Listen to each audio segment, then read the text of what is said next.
Ladies and gentlemen, good day and welcome to the Tejas Networks Q2 FY23 earnings conference call hosted by ICICI Securities. As a reminder, all participant lines will be in the listen-only mode, and there will be an opportunity for you to ask questions after the presentation concludes. Should you need assistance during the conference call, please signal an operator by pressing star then zero on your touch-tone phone. Please note that this conference is being recorded. I now hand the conference over to Mr. Bhupendra Tiwari from ICICI Securities. Thank you, and over to you, sir. Thank you, Andrew. Good evening, everyone. On behalf of ICICI Securities, we welcome you to Q2 FY23 results conference call of Tejas Networks Limited. The company is represented by Mr. Sanjay Nayak, who is CEO and Managing Director, Mr. Arnav Roy, who is COO and Whole-Time Director, Mr. Venkatesh Gadiyar, who is CFO, and Dr. Kumar N. Sivarajan, who is CTO. We'll begin with the opening comment by the management, post which we'll take up the Q&A session. So over to you, Sanjay. Thank you, Bhupender, and first of all, wish you all a very happy Diwali, and thank you for joining the earnings call of Tejas Networks. We've uploaded the presentation that I'm going to walk through on our website and in other places, so I hope you have the chance to either download it or follow it as we discuss. So I'm on the first slide, which is the key updates of the quarter. In terms of the financial update, our net revenues for the quarter were 220 crores. Profit after tax was marginally profitable at 1 crores. Our cash and cash equivalents are at 1,402 crores with no debt, and order book at the end of Q2 has increased to 1,455 crores, which is an all-time high for our company. In terms of key highlights, we had a very, very strong Q2 bookings and a lot of new wins. So we had 481 crores worth of new order wins across optical products, both in India and outside of India. We were also very happy to say that we introduced our wireless products at the Indian Mobile Congress. So our 4G and 5G products, the outlook is looking quite strong. We believe we have a very good opportunity to get large-scale wins starting from India. And we also see that there's a lot of push by Government of India to create an indigenous telecom ecosystem. And we believe that we have a very good opportunity to take advantage of the supportive policies of government, both in India as well as outside of India. Supply chain performance and component shortages was something that has been impacting our revenues in the past. While I would say that the things have started to improve, but the global component situation, chip situation, especially for certain kind of components, is still not that good. However, as I mentioned in my last earnings call, we had taken some very proactive internal actions in terms of re-engineering our processes, IT systems, tools, and so on and so forth. And as a result of that, we are starting to see good results coming out. So we've crossed the 200 crores per quarter revenue after a gap of about 10 or 11 quarters. We do expect that, and as a result, not only have our revenues improved, we also saw improvement in our gross margins.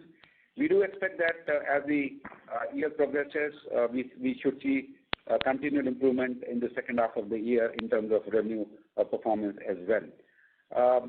There's another important thing, which is the design-led PLI incentive scheme, which was launched during the quarter by the Government of India Telecom Department. We had earlier been approved for the PLI scheme for telecom products.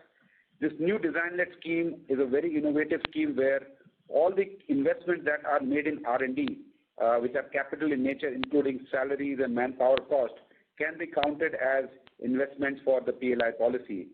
Given that, and given our potential much higher revenues in the future, we have reapplied under this new policy, which is available to us, and increased the size of our PLI and commitments, which has a fairly large potential for higher incentives. In addition, the design-led PLI gives 1% extra incentive if you're an R&D-led company like ourselves. We have been increasing our R&D headcount and operations headcount quite substantially in line with the growth that we expect going forward. As a result, for the first time in the history of the company, our total employee strength has crossed 1,000 employees as a total. And as you're aware, we have acquired Sankhya Labs, and between Sankhya Labs and ourselves, we now have a patent portfolio of 434 patents. I'm on the next slide, which is continuing with the profit highlights of Q2. So the integration of Concall Labs is on track. We had earlier acquired 64.4% of Concall Labs in July 2022, and for the balance 35.6%, we have filed for amalgamation of Concall Labs and Concall Strategic with Tejas through the NCLT process as on 30th of September. What we have already done is we have integrated the R&D teams between Concall and Tejas, and the focus of Concall R&D team now is to strengthen and accelerate the development programs for 5G, radios, cellular broadcast, satellite communication, and other areas like semiconductor chip design. And in addition, Concall Labs, before the acquisition, was also having R&D services for external clients. We believe that the value of the team and the capabilities that exist in Concall are far more valuable and better utilized if we use them for our in-house product development and acceleration of the opportunity that we see in the market. So we would be reducing the focus of Concall Labs for external contract R&D and increasing the focus more on in-house acceleration and in-house development of products for which we see large market opportunity. There was India Mobile Congress in New Delhi a few weeks back, which was inaugurated by the Prime Minister, and the 5G was launched in the country. During that Congress, we showcased end-to-end portfolio of our indigenous products. Some of you might have had an opportunity to be in Delhi and see those, but I can tell you that the kind of product portfolio, the kind of live demos and the capabilities that we showed from hardware to software to chips and to technology domains across wireless, optical and satellite was possibly the best that was available in the country. We of course were very heartened and honored that the Prime Minister himself visited us and spent significant time understanding all the products and technologies that are available with us. We also showed live demonstration of our 5G radios, which are required in the bands which is being auctioned in India. So we have the 5G radio products, as well as some very new innovative technology like direct to mobile, which is one of the latest technologies that is getting standardized in the world, and we are having a lot of IPR from the Concall Lab portfolio there as well. And icing on the cake was that we won the best designed and made in India telecom innovation for our TJ 1400, which is a very unique product which we have been talking about for some time, which can give both, and it can become a base station, it can become a GPON box, and it can of course become a transport product, all from the same hardware and configurable software and configuration. And recently we were again, the same product was given the best product by Indian Electronics and Semiconductor Association for contribution to India's ESDM sector. So all I can say is that from a technology angle, from a business angle, we are investing and we are confident that what we have created in the direction in which we are going sets us up quite well for executing and scaling up the company to much larger level going forward. The next set of slides, which are a little bit more details about the financials, I'll request Venkatesh Gadiyar to walk us through those, and then I'll come back again into the presentation. Yeah, thank you, Sanjay. Good evening, everyone. This is on the financial update.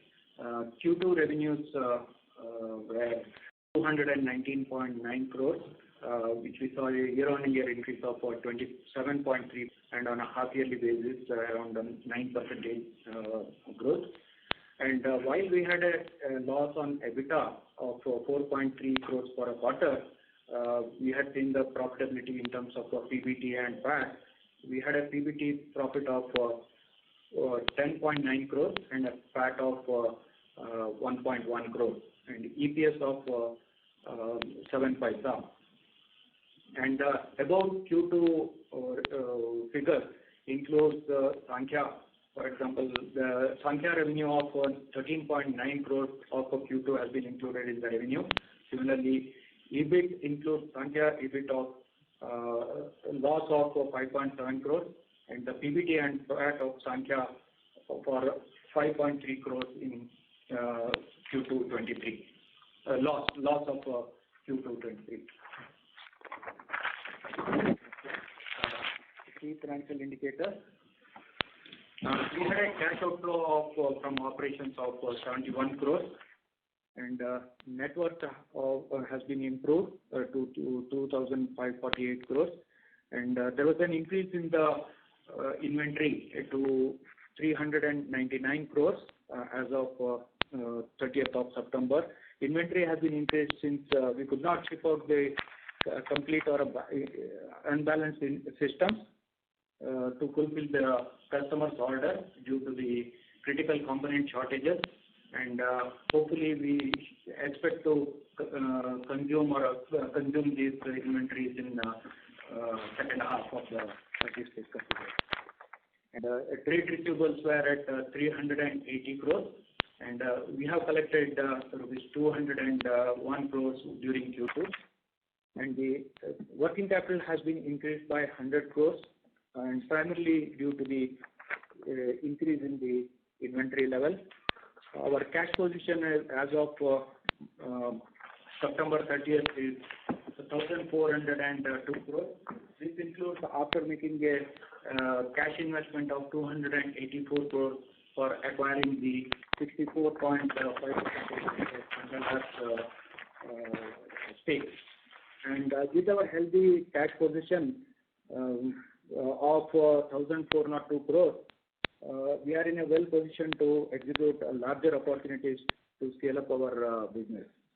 And also, I would like to inform you that this quarter we had turned into the profitability. With this, I will hand over to Sanjay. Thanks, Venkatesh. I'm on the next slide, which gives you the breakup of where our sales is coming from. So as we have been doing in the past, we look at the trend line in terms of the total of last year and year to date, which is the first half of the current year, in terms of how the different segments of our business are performing. So if you really see the run rate business, which is a combination of India private plus international, contributed to 80% of the revenue for the first half of the year, out of which the India government was total of 20% of the first half, which represented a year-on-year growth of 66.7%. India private was 51% of the first half, and year-on-year growth of 35.5%. We do expect that going forward, given all the things that are happening in India in terms of investment as well as favorable environment for domestic companies, we expect that the growth in India will continue to be at quite a significant pace for our business as well. International was a total of 29% of the total for first half, which on an absolute basis is a decline of around 30%. So we did around 101 crores of international for first half versus 200 crores for the whole year last year. So we do expect that as the second half happens, and given the backlog situation of more than 187 crores that we have for international, we should see improvement on the international revenues for the second half of the year as well. In terms of the breakup of the backlog that we have of 1,455 crores, India backlog is 1,268 crores, and international backlog is 187 crores of total. I'll go to the next slide. It's just again a recap of all the different segments of the business or the technology that we are playing into. If you see the chart on the right hand side is all the wireline and optical products that we've been having for a while. The DWDM category of our products continues to do extremely well. We are winning a lot of business in India and outside of India as well. The broadband access, which is the GPON portfolio, again has been doing very well for us. And the product that you see on the left-hand side, just above the star, is our flagship product, the Ultra Converged Broadband Access, which is the same product that we had earlier used for other applications, and now is also being used as a 4G and 5G base station going forward. And this is the product that we have been trialing in various networks. So, and on the left-hand side, if you now see that we have a 4G radio product, we have a 5G product, which is as well as the normal compliance, as well as we have products from the satellite IoT and direct-to-mobile broadcasting, which come from the Sankhya Lab portfolio, along with the software-defined radio chipset that they have. So as a result, if you see the richness of our product portfolio from radio to wireless to optical is very rich. The challenge for us is to continue to make sure that we invest and make sure that these products are technically as good as they get in the world, but more importantly, start generating large business opportunities for the technology and products that we have created, and which is where we are seeing benefit. Last part of this technology I wanted to also talk about is the secured Ethernet switches, which are used in smart cities, safe city, and other applications, and which again is a part of the business which is a fragmented business in terms of distribution, but it is starting to aggregate and become reasonably meaningful business, mostly from the Indian customers, which are non-telco customers within the country. Coming to the next slide, which is the summary slide for me, and then we will of course open it up to questions because I would like to give more time for that. If I look at it from where we stand, our Q2 performance improved on the revenues and margins. We crossed 200 crore revenue threshold after a while, and we expect that we have now, finally got a very good handle on supply chain, and we believe with, our own internal processes and systems as well as overall global outlook for supply chain starting to look better, we expect that second half revenue starting from Q3 onwards would continue to see improvement, and we should continue to see more revenue, better revenue performance going forward. Order book is excellent at 1,455 crores, and in addition, which is primarily on our wireline products. Our wireless products, which we launched recently for the 4G and 5G, will start, generating reasonably meaningful revenues and bookings going forward. We have fairly good visibility to some of the larger orders, and we hope that with those backlogs also coming in the near term, we should have a very strong order book to be able to have predictable execution going forward from future quarters as well. Product side, we are again very proud and confident that our products are world class, they are award winning, and the successful demonstration of a truly indigenous 5G technology with all kind of features and capabilities during the IMC, and the customer response that we got from the stakeholders who visited us there has been very encouraging, and we believe that now we are well set to become a both wireline as well as a wireless company. We continue to make significant investments in R&D as well as in manufacturing operations because while we can get the orders, we also need to make sure that we can execute them effectively. And I think we have been investing a lot into upgrading all our systems, processes, capabilities, and we are confident that as the business comes, we should be able to scale up our revenues and manufacturing operations as well. The integration of Concall Labs is progressing well. They have a very capable team of people and products, and our objective is to take the best advantage of synergizing what they have and what we have together and really build a very, very robust product business going forward. And as Venkatesh had said earlier, our cash position is solid. We are confident that we have the capabilities and now the balance sheet to execute large orders and scale up our business, which is what we've been lining up to do over the last 12 to 18 months. That's really where I'll pause, and thank you for understanding the details of our business. And now we will open up for questions for the rest of the part of this hour. Thank you. We will now begin the question and answer session. Anyone who wishes to ask a question, press star and one on your touchtone telephone. If you wish to remove yourself from the question queue, you may press star and two. Participants are requested to use handsets while asking a question. Ladies and gentlemen, we will wait for a moment while the question queue assembles.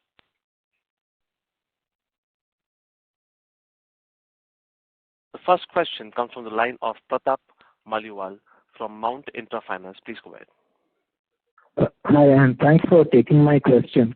So I just had a question on the BSNL 4G deal update. So there were reports that the TCS was on the final stages of closing a deal with BSNL for the 4G network. The reported figures to be around the $2 billion range. So could we just get an update here on the timeline of orders and what progress we're making here? So I think as you've been mentioning, we have been a part of that consortium. We have made very good progress in terms of all aspects of the deal, in terms of technology, proving, as well as making sure that it's a commercially viable deal. And the process is on, and we do expect that sometime during the current quarter, all of those things should in the right direction. So, sir, can we reasonably infer that maybe in this current quarter, Q3, we should start getting some orders for that particular deal?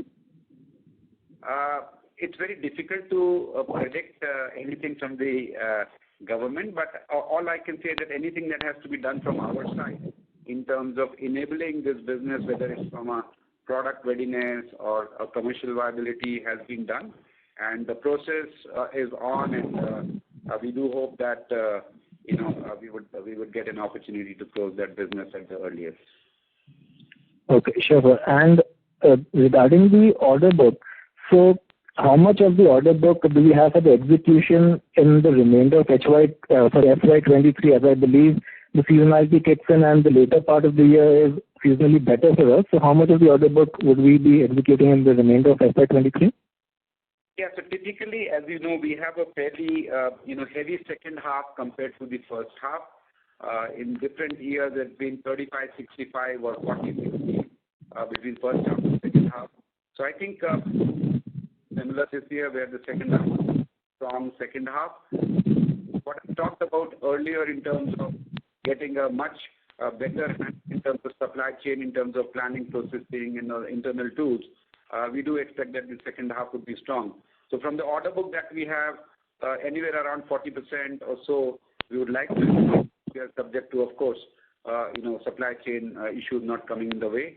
And if we actually are able to manage it well, the kind of number that I mentioned should be possible. From a customer angle, there's a lot of demand for our products, and the soonest we can produce and deliver is something that they would like. We have taken quite a while back. The challenge in the supply chain, just since we are on that topic, is that while certain parts of the component industry expected to come back to normal starting from next year, parts still may have a slightly longer lead time. And unfortunately, in our industry, for example, in our company, we use 800 parts. And even if one part, one component or one chip gets delayed, so we have taken all the actions. We do expect a fairly strong second half, in line with what has been being very, very, bigger compared to first half. But we still would have to be carefully watching and making sure the situation is managed or doesn't go out of what we think it should be in terms of improvement and so on. Okay, understood. And just one final question, if I may. The India order book, as I understand, it's 1268 crore. So can we maybe break that up into India private and India government, the order book, India? So usually we do not break up the order book by customer segments. So we break it up by international. But what I can tell you is that within the India order book, just to give you the sense of the kind of delivery timeline or pressure that we have on the two aspects of the order book. The international order book, we typically will have to execute much faster because customers, would require those equipment sooner. A significant part of the India order book is more in the form of, say, for example, projects in the critical infrastructure segments, like we had announced a deal for power grid. So now power grid, when the power lines are set up or when the networks are get set up, they are more like infrastructural execution projects which have a slightly longer duration. So the India order book, I would say, will get executed over a slightly larger duration of time. The India private gets executed quite quickly. The India government takes a little bit more time to execute. The international order book is, ideally speaking, if we have the material, they would want it from us immediately. So I think this is how the blend of the delivery of the order book would come into play. India private, as we said, continues to be a strong segment for us, as I mentioned in my commentary earlier. India government is, of course, we have a good backlog and a lot of funnel for new business as well. And basis which is what I was saying, that going forward, even with a larger base, India government would continue to accelerate. And international on an absolute basis will continue to, of course, increase. But as a percentage, because if India is going to grow at a much faster pace, we will still have a mix where India business will dominate the overall. Okay, so thank you. I'll get back in the queue. Thank you so much. Thank you. Thank you. Next question comes from the line of NGN Puranik from Enam. Please go ahead. Hi, Sanjay. Nice to know that you have showcased a 5G radio. It's good to hear an Indian company doing all this. Can you give a sense of how you are going to productionize this, monetize this? What's the path to glory in this? How will you, what are the steps forward? Certainly, Puranik. First of all, thanks for your words. Really appreciate it. So, in fact, just to give you a little bit of thought process and the strategy for building the 5G business. One good thing which Tejas has, which is a very, very big head start, and is that a lot of the technology that we have developed whether it is for wireline, which is optical, or 4G or 5G, is all integrated. So we actually have a product where in the same box or same shelf, which you saw the picture earlier, you could make it as a base station, which could be 4G, 5G, or you could use an optical. So the good part for us is that the incumbency that we have shipped more than 700, 800,000 of our systems worldwide. So the incumbency that we have allows us to upgrade some of these networks with newer technology that we introduce. So the game plan for wireless is perhaps marginal effort. With marginal efforts, and that is why if you see the product portfolio that I displayed on my chart, to create a product portfolio of wireline, wireless, and radio, and I would encourage you to look at even the biggest names in the world in the telecom OEM industry. Probably one or two companies, maybe one from China and one from Europe, might have the same range of product that we have. So that gives you a direct confidence that the efficiency of our R&D processes and systems and maturity is very good. But then comes back to how do you commercialize this and how do you make a good business out of it. So one is that we can upgrade a lot of our products for newer technology. Our game plan in wireless is to make sure that we initially get a very large beachhead account for 4G, and 4G still has long legs and a lot of business is there. And 5G will be a seamless upgrade on the existing product architecture that we have. So the incumbency that we will now, so we take the incumbency of our wireline and optical business to get our feet wet into the wireless business, and the incumbency of wireless starting from 4G will be used to leverage that we seamlessly upgrade to 5G. So from a customer experience, this migration becomes very easy. The maturity of technology, the products which have been field hardened for 15 years, run the same software code base. So those are the benefits which we get. In fact, the use case for 5G around the world is using 4G as an anchor. So the networks which have done that is to use a 4G anchor, put 5G on top, look at the markets where 5G has the highest potential, look at the bands where the 5G is going to give the maximum bang for the buck, and go and upgrade those things seamlessly on a pay-as-you-go basis. So I think our architecture allows us. So our game plan is in the next 15 months, which is now till end of next calendar year, we will be focusing more on building this 4G anchor base in India, upgrading it to 5G in India, maybe in multiple accounts, and then start engaging during the middle of the year with international customers. And we have a lot of inbound inquiries from customers in Europe in particular who are looking to find an alternate to some of the incumbent suppliers from certain countries whom they would like to replace with new suppliers, not just with the guys that they are used to from Europe. So actually we have a quote-unquote vacuum to fill in certain markets, and it's our ability to scale up and engage with them and be able to supply them equipment in their labs and in their field, which is coming the way. So we're taking a step-by-step approach, mature the products in India, get your supply chain up, get the products into right shape, size, and competitiveness, then go outside of India. The opportunities are large, and we believe that this way we really leverage all the stuff that we have done and really make a good business out of it, rather than just building products and then not being able to sell them commercially. So you are now ready with both 4G and 5G? Absolutely. And the 5G has happened with incremental effort? 5G, a significant part of the 5G comes from the Sankhya Labs acquisition. They've been working on 5G for quite some time. So we took their technology and their engineers, and we're all working as one team. If you look at the radio architecture, we have really converged so that a lot of the hardening and a lot of the productization that has happened for the 4G radios that were already in play, along with the 5G technology and all the different frequencies and different modes of working of Sankhya, we are able to accelerate the two together, which individually would have taken a lot more time. So really taking advantage of the best that we have from both sides and accelerating the 5G. So the TCS BSNL deal is extremely critical to both 4G and 5G today for you. Yes, any anchor customer of this size is very, very important for a company like ours, because it just gets us into a step function increase in terms of capabilities as well as deployment opportunities and, of course, revenues. And your own share of economics in this deal will be how much?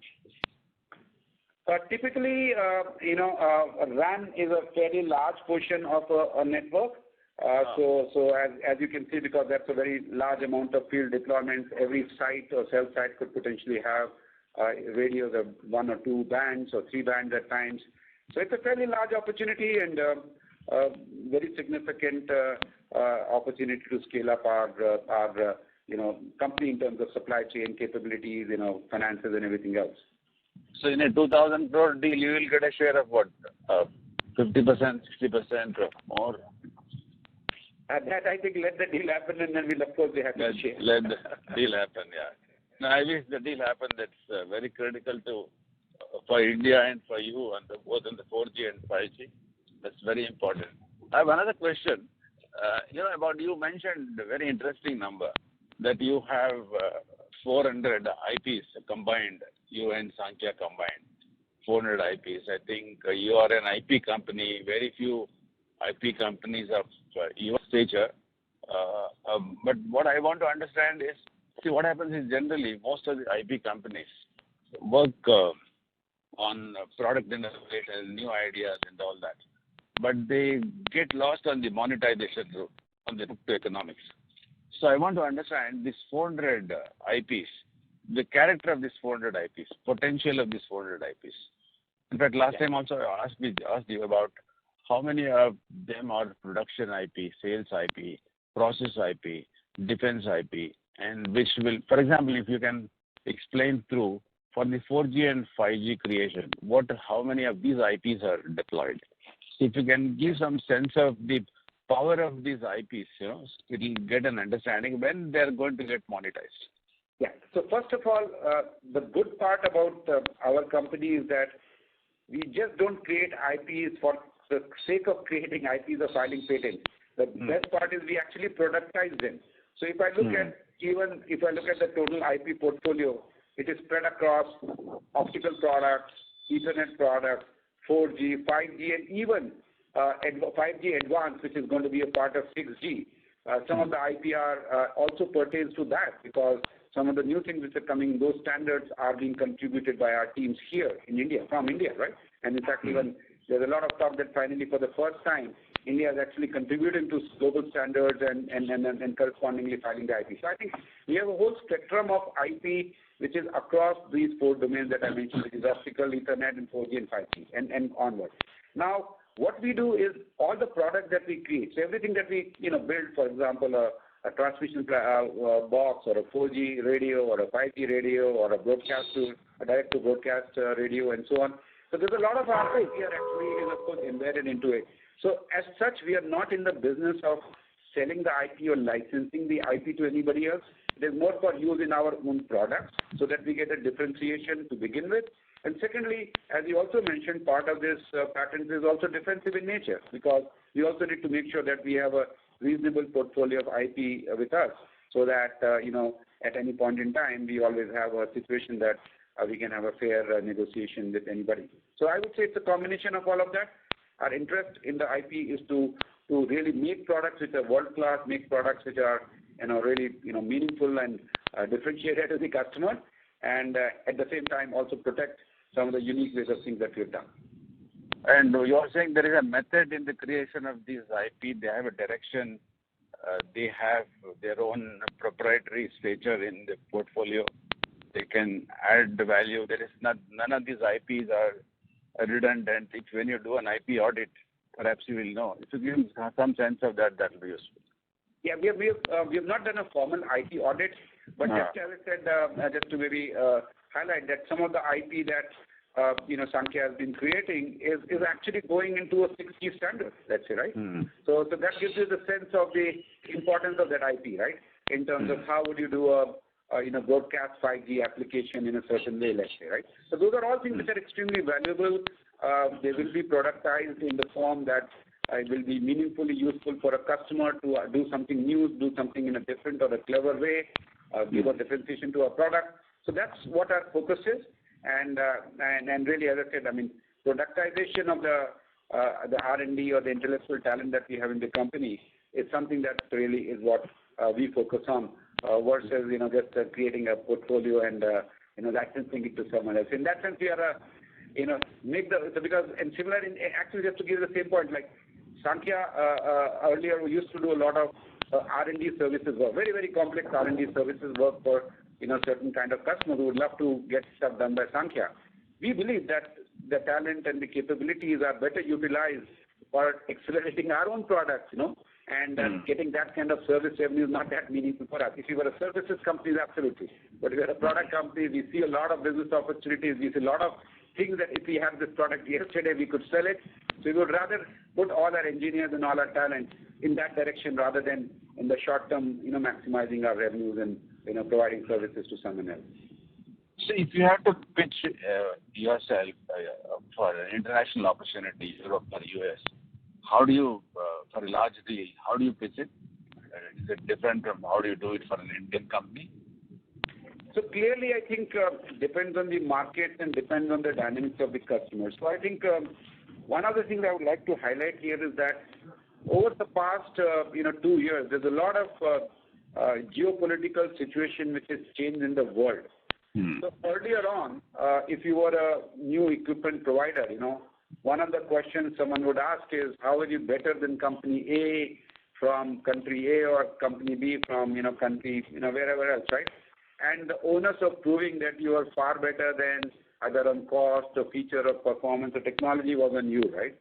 Now, there's a slightly different conversation, which is I have to replace, equipment from vendor A or B, and I do not want to go to the same set of people who were there before, and I want to get competition. And if they look around in the world, probably we appear to be one of the best set of people or set of products that can give them that confidence and comfort that not only is this product good enough that it has worked against global competition in India, it has been won at Indian price points, and this company continues to do well, and the fact that now we are a part of the Tata Group and have all the other benefits of the group companies, the confidence and the trust is much higher. So I really feel that in that sense, when now, as you ask, the narrative, when we start attacking international deals of the larger kind, is really that we are a very credible alternative to the whole ecosystem, which is 4G, 5G transmission or whatever, than what was earlier. And if you see some of the commentary that even at a national level from India, which is being, said by leaders in our country, that for the first time, India now actually has 4G and 5G products which are world class, and we want to not just become an importer of telecom products, but become an export hub. I think that just kind of gives you a sense that the opportunity is coming from different corners and for different reasons.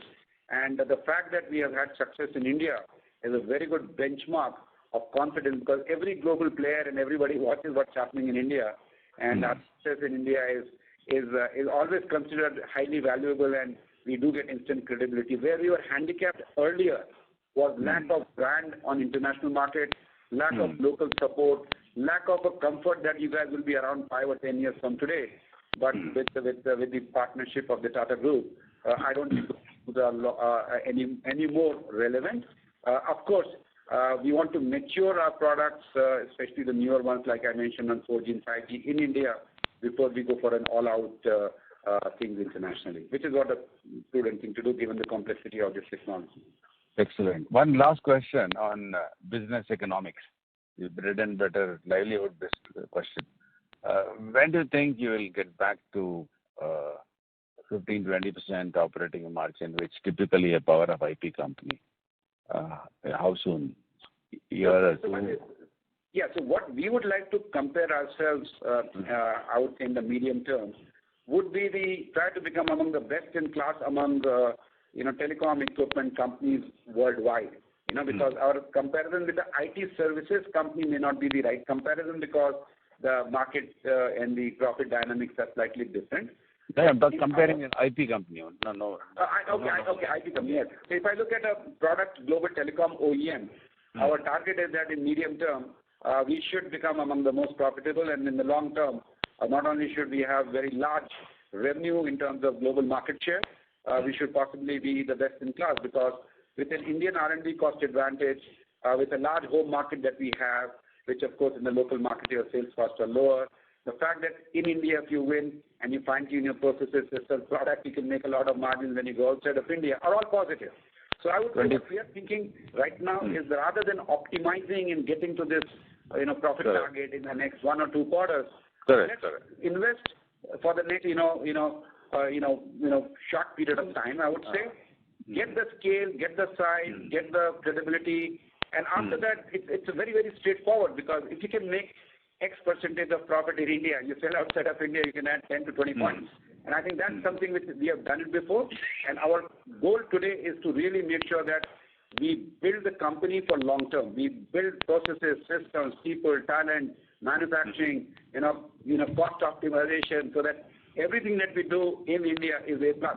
And that success will really leapfrog us in a very short period of time when we go internationally, rather than trying to diffuse our resources and optimizing in the near term. Absolutely. Now that's what I'm asking you.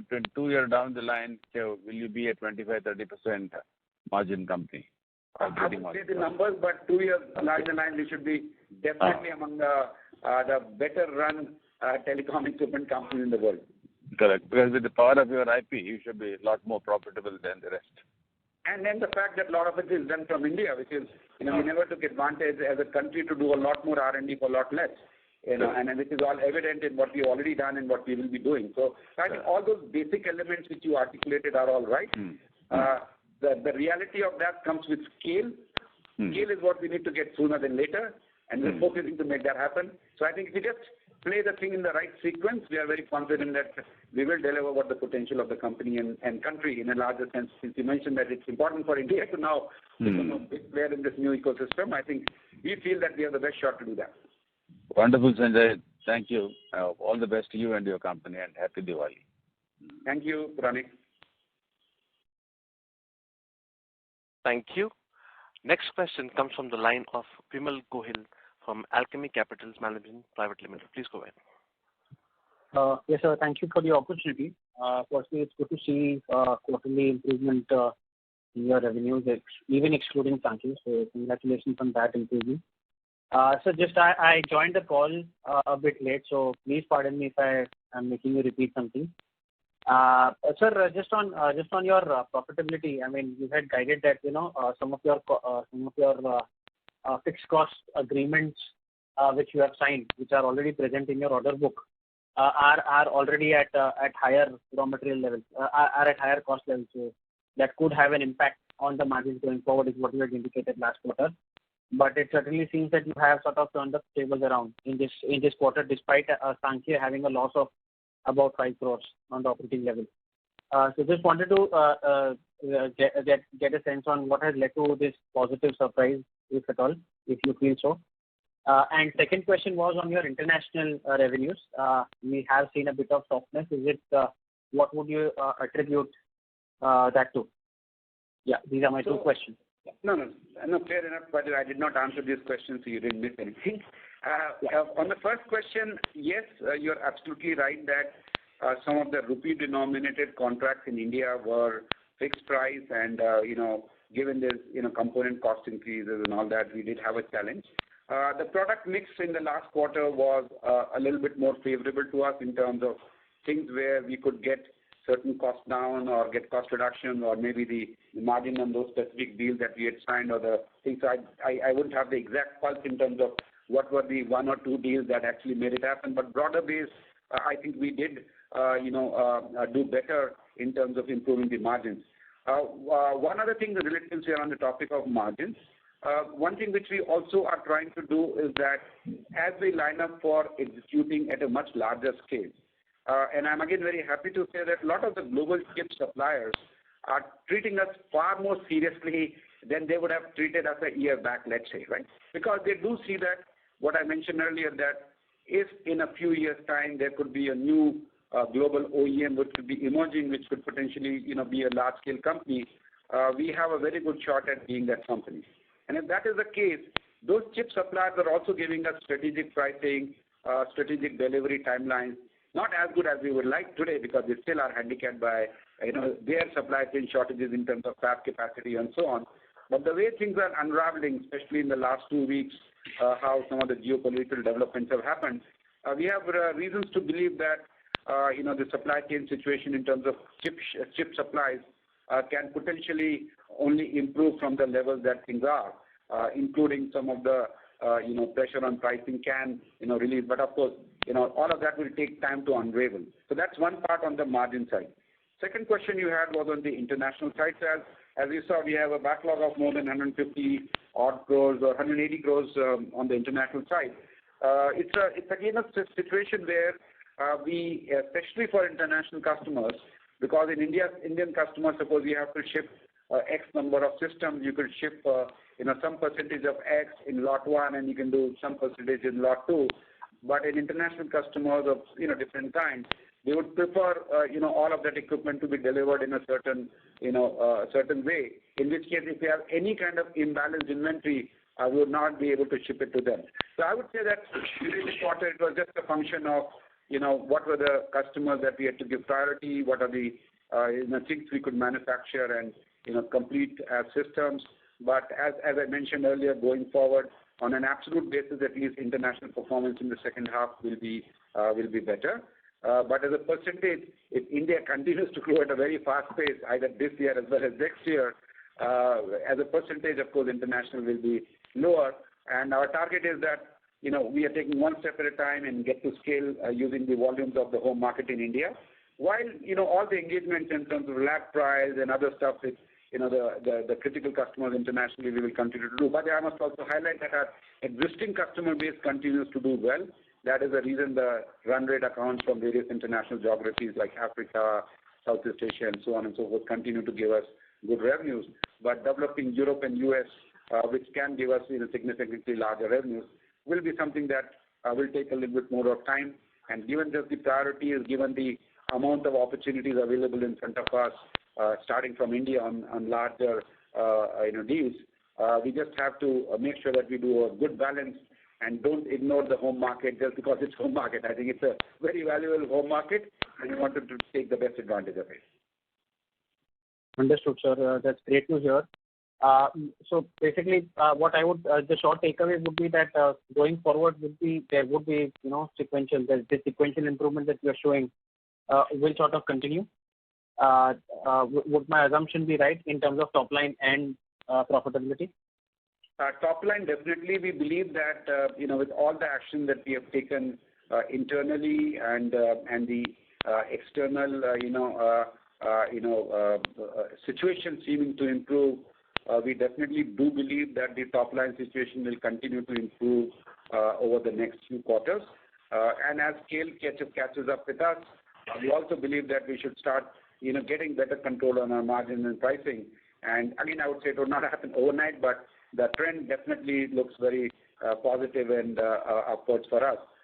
And of course, our objective is to make sure that larger deals, of course, come with their own set of challenges, and we want to make sure that we are ready to execute, because scaling up and getting to the right size and getting to the right capabilities and provenness is very, very crucial, because that really propels us into the larger league if we can execute these near-term opportunities very well.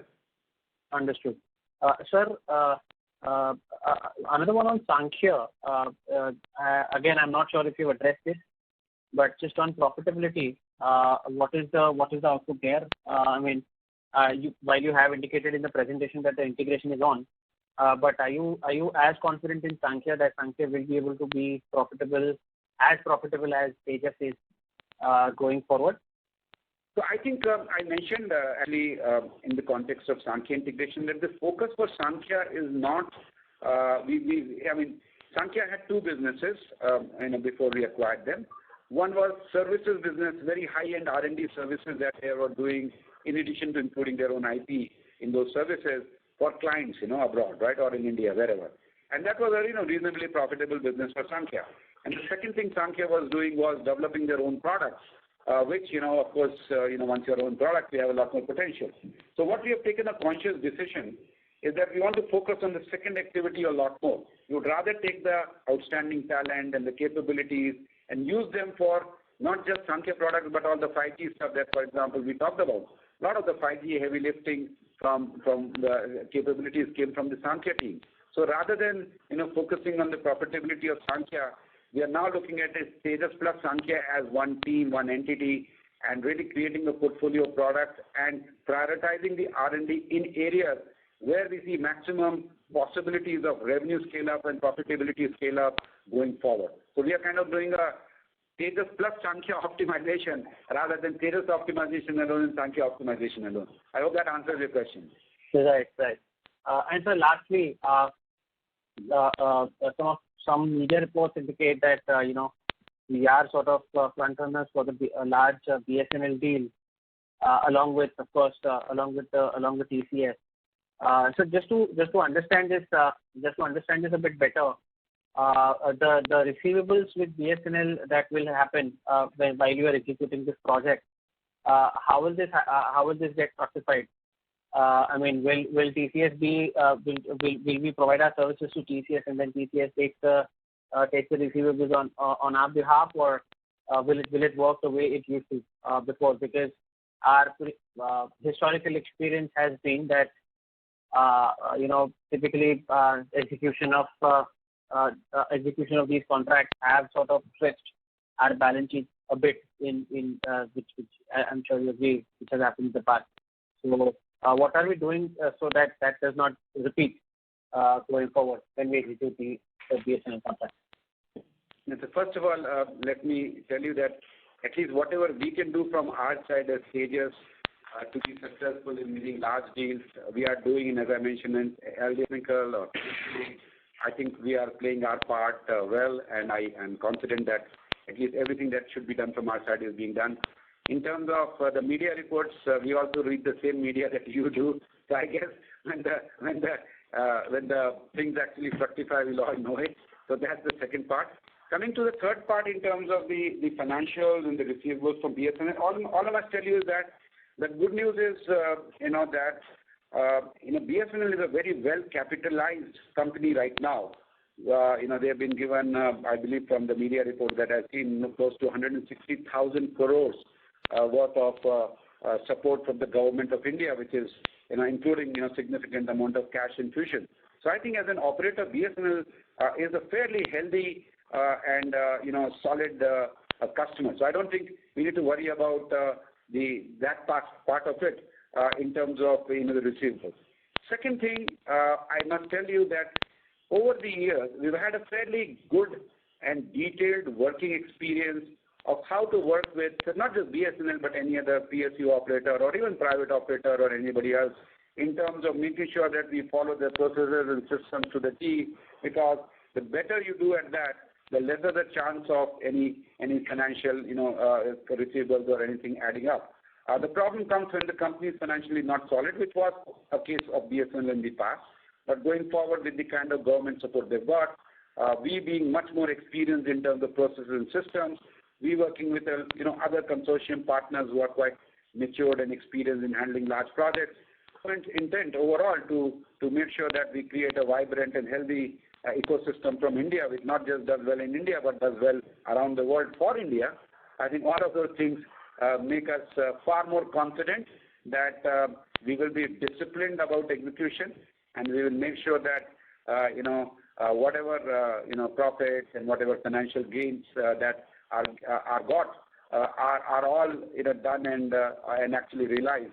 And so we will be using all our experience and all the knowledge to make sure that we execute well on these larger opportunities as and when they cook for us. Great, sir. Thank you so much for your detailed answers, and all the very best for the future. Thank you. We are almost out of time, but if there's one last question since we didn't announce, I'll be happy to take that.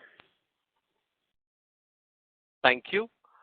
The last question comes from the line of Subrata Sarkar from Mount Infra Finance Private Limited. Please go ahead. Yeah.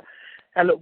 This is just a follow-up question, sir. Like as per whatever product we have, like we have 5G NSA product right now, not SA product. As we are all aware, like largest Indian operator telcos has announced for SA kind of 5G setup. So in this context, like how would we fit in or comment on that, sir? I would actually, I have the pleasure of Dr. Kumar Shivarajan as CTO.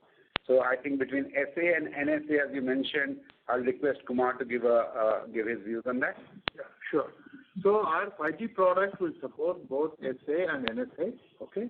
and our 4G, which is deployed, will be able to work with our 5G in NSA mode. So we are supporting both modes of operation depending on the choice of the operator. And in addition, by the way, the 5G product that we have architected is also going to be compliant to the kind of thing that Kumar spoke, but in addition, even if it's a ORAN architecture, we'll be compliant to that as well. So in that sense, we'll be fairly agnostic to the deployment scenario and standard scenario that an operator may choose, and that gives us the flexibility to be in larger number of opportunities than you would have otherwise done if you were bottled into a particular architecture or a particular way of implementation alone.